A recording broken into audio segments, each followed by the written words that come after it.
বরফির আব্দুল কাদের জিলানী রাহমাতুল্লাহ আলাইহি ওনার বড় ছেলে তার বড় সাহেবজাদা শাহ মাহমুদ রাহমাতুল্লাহ আলাইহি যিনি রাজশাহীর জমিনে শুয়ে আছে।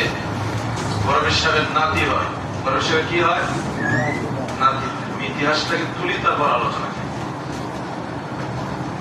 বরফির সাহেব আব্দুল কাদের জিলানী রাহমাতুল্লাহ আলাইহি ওনার 43 মতান্তরে 44টা সন্তান ছিলেন। কত?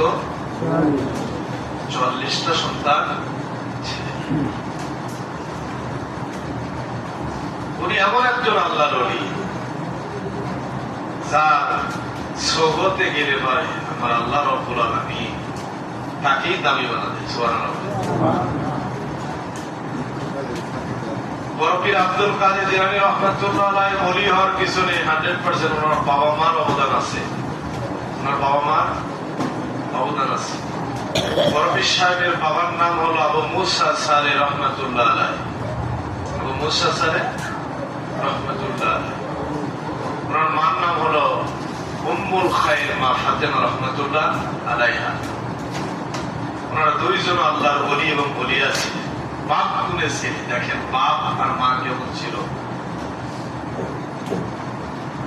হযরত আব্দুল কাদের জিলানী রাহমাতুল্লাহ আলাইহি ইরাকের বাগদাদ এবং জেলার নগরে জন্মগ্রহণ করেছেন। উনি পহেলা রমজান, কি রমজান বাবা?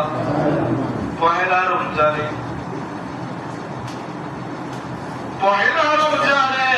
বরফির আব্দুল কাদের জিলানী রাহমাতুল্লাহ আলাইহি জন্মগ্রহণ করেছেন।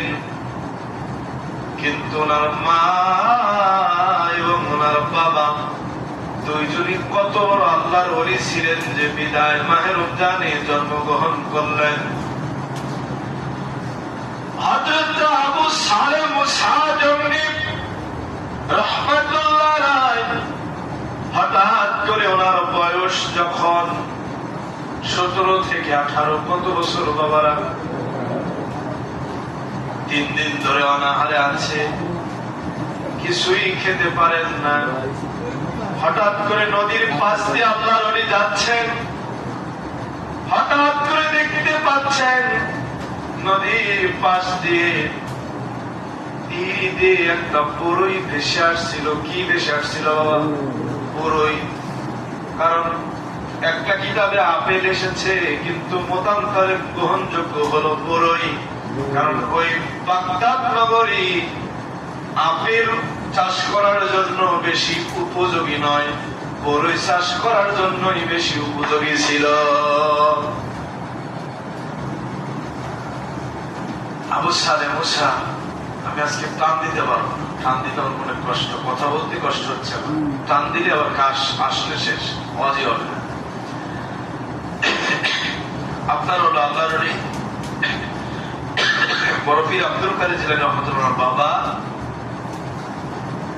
নদীর তীরে বসে আছে। হঠাৎ করে একটা বড়ই যাচ্ছে। উনি সেই বড়ইটা নদীর থেকে তুলে কি চিন্তা করেন না যে কার গাছের কার বড়ই খাচ্ছি আমি, এটা চিন্তা করেন? এত ক্ষুধা লেগেছে। উনি বড়ইটা কি করলেন?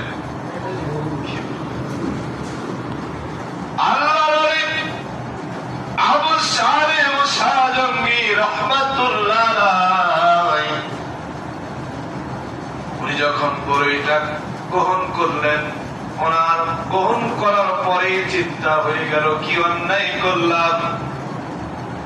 ক্ষুধার জ্বালার কারণে বুঝতে পারলাম না এই বড়ইটা কার ছিল। আমি অনুমতি না নিয়ে কার বাগানের বড়ই খেয়ে ফেললাম। একটা মাত্র বড়ই সে ক্ষুধা নিবারণের জন্য গ্রহণ করলেন, কিন্তু গ্রহণ করার পরে পাগল হয়ে গিয়েছে। কার বড়ই, আমি কেন গ্রহণ করলাম? তখন বয়স কত? 17 থেকে 18। আল্লাহ আবু সালেহ মুসাজমি রাহমাতুল্লাহ আলাইহি পাগল হয়ে গিয়েছেন। কার গাছের বড়ই আমি না বলে গ্রহণ করলাম। কি বলে বাবা? আমি না বলে গ্রহণ করলাম। আমি এত বড় অপরাধের বোঝা মাথায় নিয়ে আমি কবরে যেতে পারবো না। সুবহানাল্লাহ বলছেন, এত বড় বোঝা নিয়ে আমি কবরে যেতে পারবো না। পাগল হয়ে গেলেন আবু সালেহ মুসা জঙ্গি রাহমাতুল্লাহ আলাইহি দৌড় দিয়েছেন। এই বুড়িটা কোথা থেকে আসলো? অবশ্যই ওই সাইড দিয়ে আসবে, কারণ এই দিক থেকেই বুড়ি ভেসে আসছিল। আল্লাহর নবী আবু সালেহ মুসা জঙ্গি রাহমাতুল্লাহ আলাইহি একটা দৌড় দিয়ে দেখতে পাচ্ছেন সামনে বিশাল বড় একটা বড়র বাগান। কিসের বাগান বাবা? বিশাল একটা বড়র বাগান। বড়ির বাগান। আল্লাহ নবী চিন্তা করলেন অবশ্যই নদীর পাশেই তো এটা বড়ির বাগান, অবশ্যই এটা এই বাগানেরই ফল হতে পারে। কি তাদের আকীদা দেখুন, তাদের চরিত্র আখলাক দেখুন, যে একটা বড়ই খেয়েছে আর আমরা তো বিঘা বিঘা সম্পত্তি ভোগ করে যাচ্ছি। মানুষের আহার নষ্ট করছি, লুট করছি, দারাজ করছি, ভেজাল দিচ্ছি, আছে না নাই? আবু সালেহ মুসা জঙ্গি রাহমাতুল্লাহ আলাইহি বড়ের বাগানের মালিককে তালাশ করার জন্য বাগানের ভিতর ঢুকে গেলেন। বাগানের ভিতর ঢুকে গিয়ে বলছেন, বাগানের মালিক কি আছেন? মজার বিষয় হলো বড় পীর আব্দুল কাদের জিলানী রাহমাতুল্লাহ আলাইহি ওনার নানাই হলো ওই বাগানের মালিক। আবু সালেহ মুসা জঙ্গি রাহমাতুল্লাহ আলাইহি বলছেন, বাগানের মালিক কি আছেন? বলে জি আছে। কি হয়েছে? বলে হুজুর, আপনার কাছে আমি এসেছি, একটি মাত্র বড়ই খেয়েছি আপনার বাগানে। ভেসে যাচ্ছিল নদী দিয়ে, আল্লাহর বলি ভেসে যাচ্ছিল, একটি মাত্র বড়ই গ্রহণ করেছি। এই দায়ভার নিয়ে আমি কবরে যেতে পারবো না, বিধায় আমি আপনার কাছে মাপ চাওয়ার জন্য এসেছি। আল্লাহর ওলি, আপনি তো একজন যুগ শ্রেষ্ঠ বুজুর্গ আলেমে দ্বীন, আমাকে কি মাফ করে দেওয়া যায় না? ক্ষমা করে দেওয়া যায় না? আল্লাহর ওলি ডাক দিয়ে বলে, বাবা, এই বাগানের মালিক শুধু আমি একা নয়, আমার বিবি ওই বাগানের মালিক। আমি তোমাকে মাফ করে দিতে পারবো, কিন্তু আমার বিবির কাছ থেকে অনুমতি নিয়ে এসে তোমাকে মাফ করে দেই, দেখি আমার বিবি কি বলে আমাকে। আবু সালেহ মুসা জঙ্গি রাহমাতুল্লাহ আলাইহি রুমের মধ্যে প্রবেশ করলেন।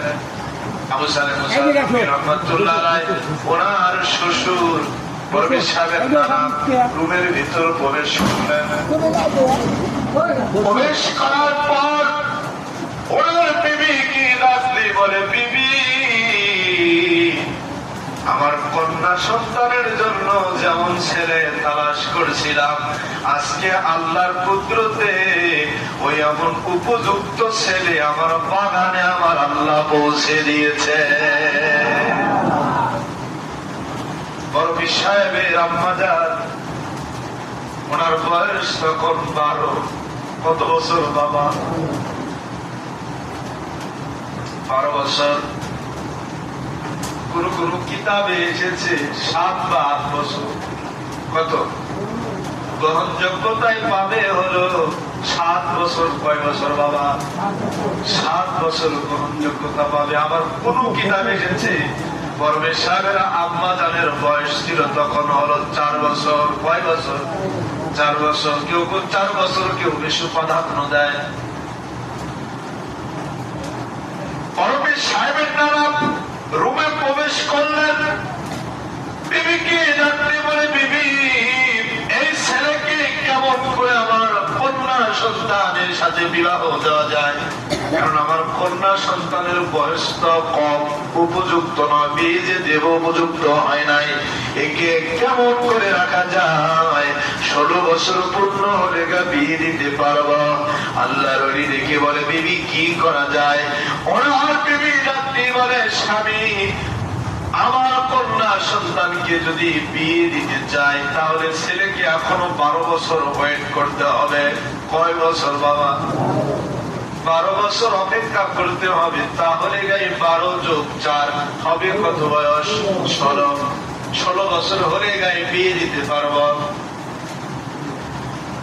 আল্লাহর ওলি রুম থেকে বাহির হয়ে আবু সালেহ মুসা জঙ্গি রহমাতুল্লাহকে বলছে, বাবা আমার বিবি এবং আমি সিদ্ধান্ত নিয়েছি তোমাকে মাফ করতে পারি, একটা শর্ত, তুমি 12 বছর আমার এই বাগানের গোলামি তোমাকে করতে হবে। কয় বছর বাবা? খেয়েছেন কয়টা ফল? না জানি কয় টাকা দাম হতে পারে। তাদের তাকওয়া দেখুন। এই কারণে আল্লাহ বলেছেন, ইয়া আইয়ুহাল্লাযীনা আমানুত্তাকুল্লাহ ওয়া কুনু মা'আস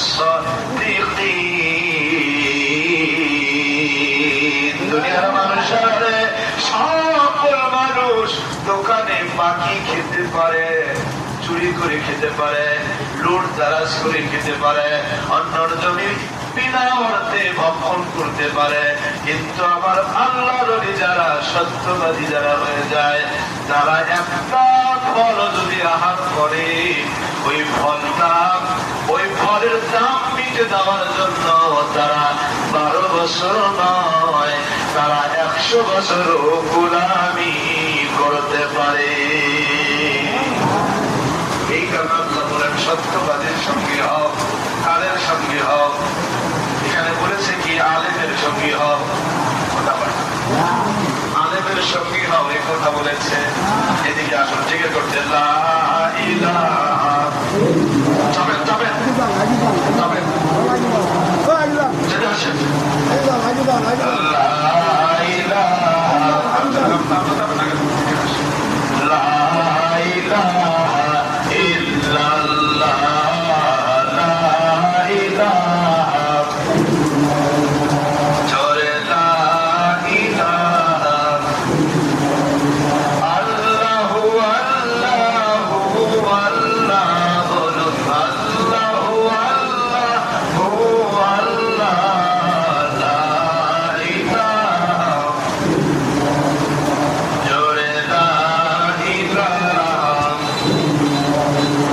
সবাই লা ইলাহা, লা ইলাহা ইল্লাল্লাহ, মুহাম্মাদুর রাসূলুল্লাহ।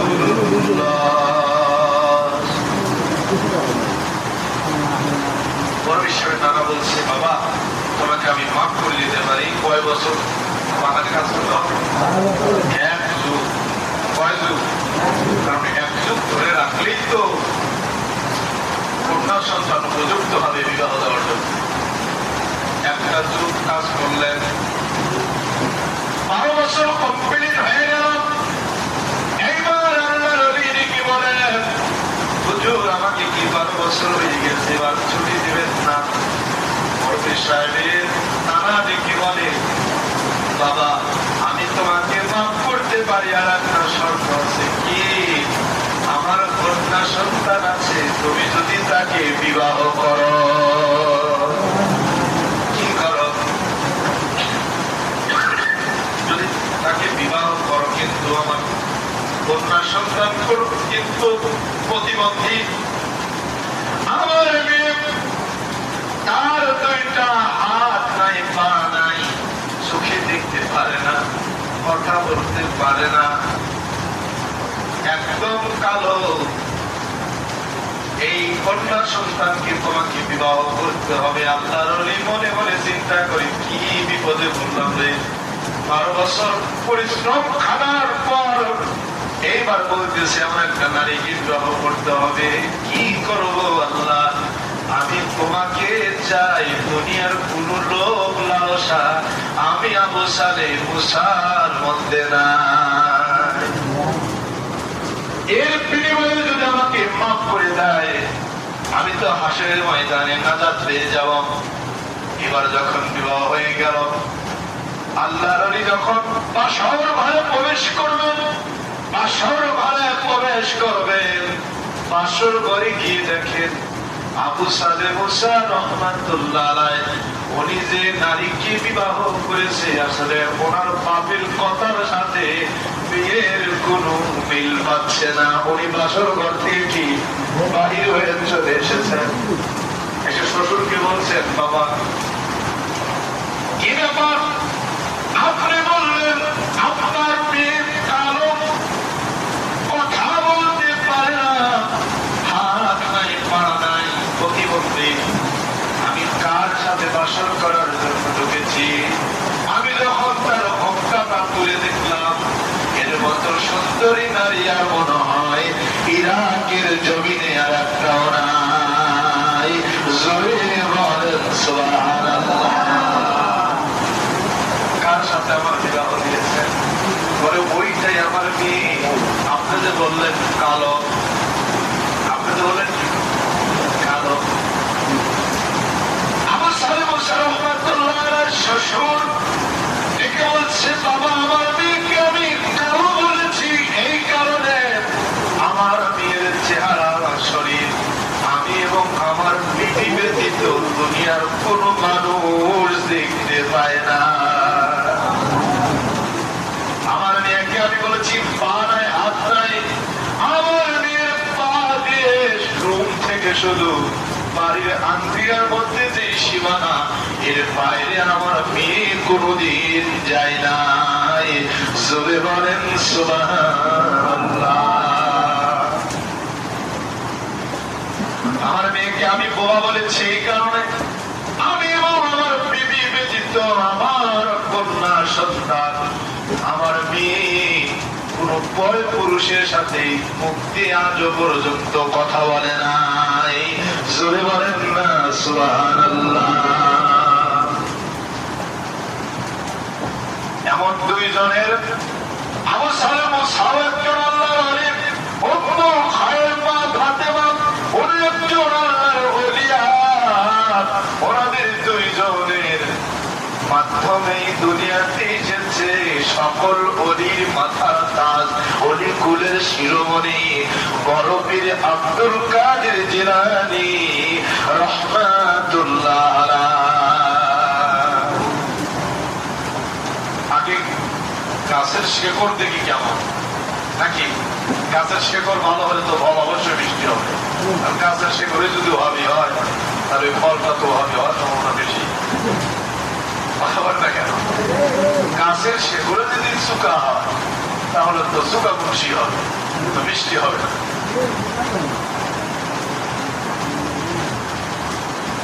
বরফের আব্দুল কাদের জিলানী রহমাতুল্লাহ আলাইহি উনি ছিল সকল অলির অলি। কি ছিল? সকল অলির অলিকুল শিরোমণি মাহবুবে সুবহানী কুতুবে রব্বানী। উনি কেমন অলি ছিল আমি আপনাদের কাছে চাই, উনি কেমন অলি ছিল। রাসূলের মামা নাম শুনেছেন আবু ফতে আলী ওয়াইসি। ফতে আলী ওয়াইসি রহমাতুল্লাহ, ওনাকে রাসূলের মামা বলা হতো। রাসূলের মামা বলা হতো যে সর্বদা যখন ইচ্ছা সে চাইতো রাসূলকে দিদার পাইতো। সুবহানাল্লাহ। এই ফতে আলী ওয়াইসি রহমাতুল্লাহ আলাইহি এত নবীকে ভালোবাসতেন, নবীকে দেখার জন্য পাগল হয়ে গিয়েছে। নবী দিদার দেয় না, দিদার দেয় না, নবীকে দেখবে কেমন করে পাগল হয়ে গেল। হঠাৎ করে বিরহের জ্বালায় ওই যে কাসওয়া নামক উট নবীকে ভালোবেসে ওই যে উটের মধ্যে ঝাঁপ দিয়ে তার জীবনটা নবীর জন্য দিয়ে দিল। ঠিক ওই রকম সুফি ফতে আলী ওয়াইসি রহমাতুল্লাহ আলাইহি নবী দিদার না পেয়ে নদীতে ঝাঁপ দিয়ে তিনি আত্মহত্যা করবেন বিরহের জ্বালায়। নবী কেন, নবী দিদার কেন পাই না? যেই জীবনে নবীর দিদার নাই ওই জীবন আমি আর দুনিয়াতে লিখে রাখবো না। উনি কি করলো, গলাতে কলসি বাজাইলো। কি বাজাইলো বাবা? কারণ গলাতে কলসি বাজাইলে কলসির ভিতর পানি গেলে তো আর সাঁতরে সজ ওঠা যাবে না, ডুবে যাবে, মারা যাবে। মানে যখন কলসি বেঁধে সে করায়, এই সুফি ফাতেহারি ওয়াইসি রহমাতুল্লাহ আলাইহি কেমন একজন আল্লাহর ওলি ছিলেন। উনি ওই কলকাতায় একটা কি ছিল আপনার, কলকাতাতে একটা বাস স্ট্যান্ড ছিল। ওই বাস স্ট্যান্ডে পাগলা আল্লাহর ওলি আসর নামাজের পরে বক্তৃতা দিত। কি দিত? ব্রিটিশের সময় শুরু হয়ে যেত, ব্রিটিশ পুলিশ বলছে পাগলা এখান থেকে যাও তুমি, তোমার কারণে যাত্রা শুরু হয়ে গিয়েছে। কি বকবক করে এত মানুষ আগ্রহ ভাবে শোনে, তুমি চাইবা না হলে তোমাকে গুলি করবো। আল্লাহর ওলি একদিন শুনলেন, চলে গেলেন। আবার এসেছে, আবার মানা করলেন, আল্লাহর ওলি চলে গেলেন। তৃতীয়বার আল্লাহর ওলি ওই কলকাতায় বাস স্ট্যান্ডে বক্তৃতা শুরু করেছেন। সুফি ফাতেহারি ওয়াইসি রহমাতুল্লাহ আলাইহি ব্রিটিশ পুলিশরা সেবার ধমক দিয়েছে আল্লাহর ওলিকে, তুমি এখান থেকে যাও না হলে গুলি করবো। আল্লাহর ওলি আর সহ্য করতে না পেরে বলছে, ওদের কত রাইফেল আছে, আমার সামনে গুলি কর দেখি, করা আমাকে গুলি। এবার আল্লাহর ওলিকে গুলি করবে, যাই ওই কামায় যেটা বলে মাদাম, এইটার নাম কি? ট্রিগার। এই ট্রিগার যখন এই বেড়ে নেয় আর এই দিকে আর পিছন দিকে নেয়, কিন্তু সামনের দিকে আর কি যায় না। জোরে বলেন সুবহানাল্লাহ। এক থেকে না 10 জন ব্রিটিশ পুলিশ আল্লাহর ওলির দিকে বন্দুক ধরেছে, এখান থেকে যা আমরা গুলি করে মেরে ফেলবো। সুফি ফাতেহারি ওয়াইসি রহমাতুল্লাহ আলাইহি বলে, আমাকে গুলি করো দেখি, কিন্তু যতবারই এই দিকে আনে কিন্তু সামনের দিকে যায় না। আমার আল্লাহ রাব্বুল আলামিন বলেন যে আমার ওলি হয়ে যায়, ওই ওলিকে হেফাজত করার দায়িত্ব আমি স্বয়ং আল্লাহ হয়ে যাই। বলেন না সুবহানাল্লাহ। ব্রিটিশ 10 জন পুলিশ গুলি ধরেছে, এইবার টিকার চাপ দেয়, এইদিকে পিছন দিকে সামনে যায় না। কিন্তু পরীক্ষা করার জন্য যখন আকাশ দিকে যখন বন্দুকটা ধরে যখন টিকারটাই দিকে চাপ দেয়, আবার ছেড়ে দেয়, আকাশ থেকে বন্দুক ঠিকই যায়। আবার পরীক্ষা করার জন্য যখন আল্লাহর ওলির দিকে যখন মারে, কিন্তু আল্লাহর ওলির কিছু হয় না। এই অলৌকিক ঘটনা দেখে সুফি ফাতেহারি ওয়াইসি রহমাতুল্লাহ আলাইহি হাতে ওইখানে বাস স্ট্যান্ডে কয়েক হাজার বীর ধর্মী হিন্দু জাতি কালেমা পড়ে মুসলমান হয়েছে। সুফি বলেন সুবহানাল্লাহ। এই কারণে আমার আল্লাহ বলেছে, ওয়াকুলু আস-সাদিকিন, সত্যবাদী আল্লাহওয়ালা যারা, তাদের সঙ্গী হয়ে যাও। কারণ তাদের সঙ্গী হইলে আমি আল্লাহ রাব্বুল আলামিন দুনিয়াতে বিপদ সহ্য করতে হবে, ঝামেলা আসবে, ওয়াহাবিরা ডিস্টার্ব করবে, খারজিরা ডিস্টার্ব করবে, আমলে বাধা দিবে। তারা তো হক দাবি করে বাতিল আমাদের বলবে, কারণ আবু জাহেল নিজেকে হক দাবি করে নবী মুহাম্মদ রাসূলুল্লাহ সাল্লাল্লাহু আলাইহি ওয়াসাল্লামকে নিজেকে বাতিল বলে চালিয়েছে। উপযুক্ত আমার সমবয়সী আমার চাচা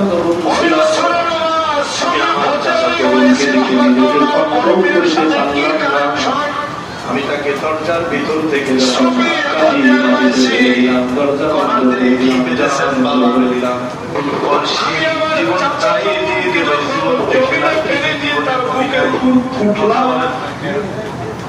আমি আমার চাচাতো ভাইয়ের চেহারার দিকে তাকিয়ে দেখি, লিখবেন কেমন আমার চাচাতো ভাইয়ের চেহারা থেকে তো নবী বেরিয়েছে পড়ছে। আমি আমার চাচাতো বোনকে জিজ্ঞাসা করি, কি ব্যাপার, হাদিস কেন? আমার চাচাতো বোন নেই ভাই সব থেকে ডাক দিয়ে বলে, শিখে বলতে হাদিস ভাই বাড়িতে চাচা চাচি দরজা আসছিল, তুই আর আমি খাবার খাচ্ছি বলে কোরআন দিয়ে চলে আসছে, কেউ দেখতে পারবে না। সুফি ফাতেহারি ওয়াইসি শিখে বলে, তুমি আমি খারাপ কাজ করলাম, কেউ দেখলো না, করতে যাচ্ছ তুমি তো আল্লাহর ওলি। কিন্তু দুনিয়ার খারাপ দুনিয়ার কেউ না দেবে আমরা পরিচয় বলে দিচ্ছি তুমি কেন সফি ফতেহারি তোমার কলিয়ে চিৎকার করে কান্না শুরু করে দিল বলে ভাইরা কি বলবো সবাই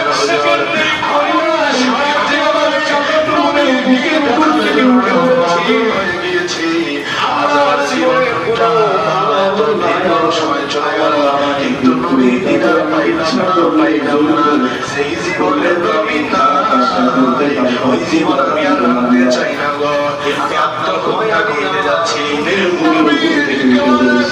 সেই আমাদের জীবন দিতে যাচ্ছে ওই নবীকে দেখে ওই নবী তোমার সামনে শেষ করলে বিশাল আকৃতির পাথর, এই পাথরটা সরে গিয়েছে কিন্তু 3 ভাগের 1 ভাগ সরে গিয়েছে। এইবার দ্বিতীয় নম্বরে যুবক হাত তুলেছিলেন, দ্বিতীয় নম্বরে যুবক হাত তুলে বলছে প্রথম নম্বর যুবকের তোমার নবীর সাথে থাকো, আমাদের ঘরে কোনো ভালো অভাব নাই কিন্তু আমি তোমাকে এসেছি আমার আছে। আমি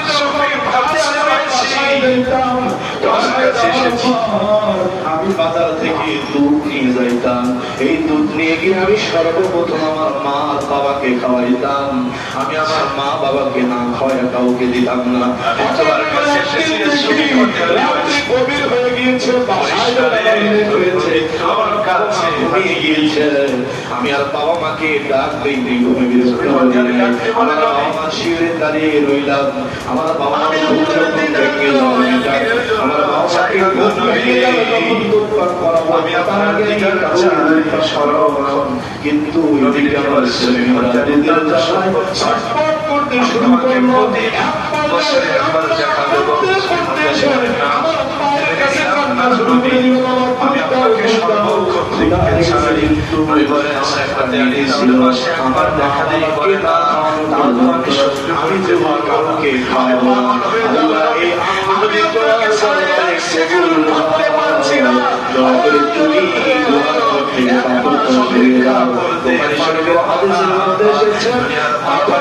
বিশাল ছিল যে তুই ছেড়ে যাওয়ার পরে না এক সেকেন্ড না দেখে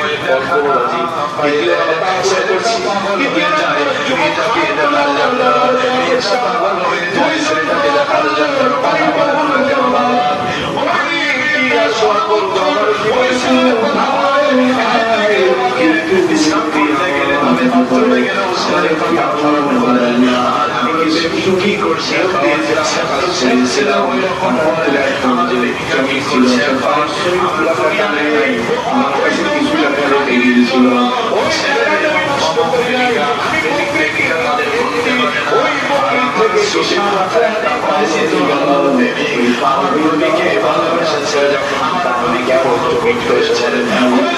আপনার কাছে পাওনা টাকা নিয়ে গিয়েছিলাম, ওই পাওনা টাকা আমাকে ফিরিয়ে দাও, পাওনা টাকা আমাকে ফিরিয়ে দাও। আমি যখন চেষ্টা করলাম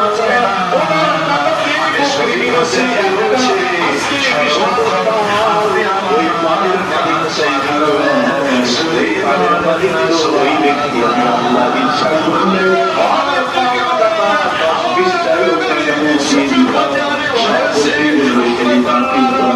তোমাকে ভালোবেসে সব এই ভাষা দিয়ে যাচ্ছি। তুমি যখনই আমাকে করবে চোখের সামনে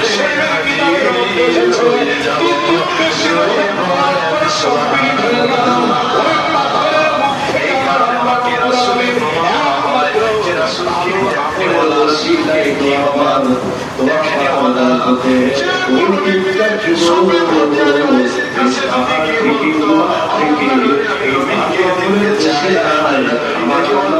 চোখের দিকে তুমি দেখতে পারে শুধুমাত্র ভালো আমলে বেশি খারাপ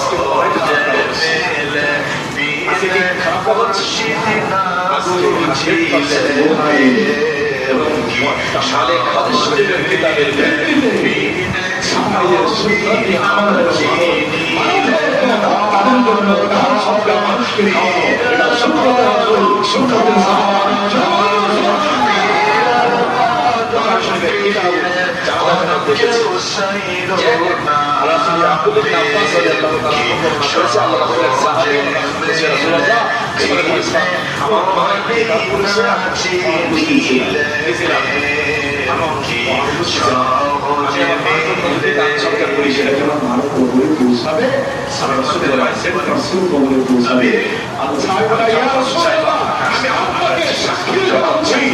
আমি আমার স্মরণ ওই দিন ছবি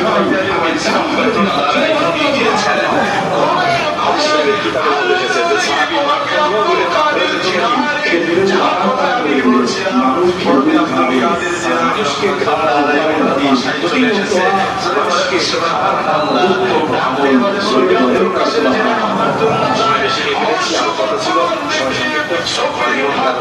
যাদের মধ্যে ছিল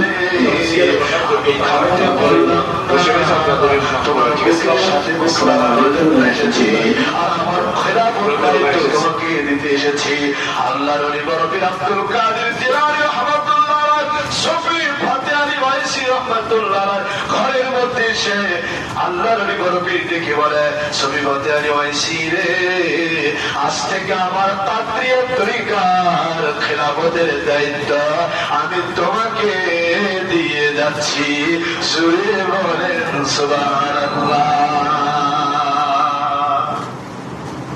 নবীর প্রেমে পাগল যারা প্রেম খেলা খেলে বলো নবী প্রেমে পাগল যারা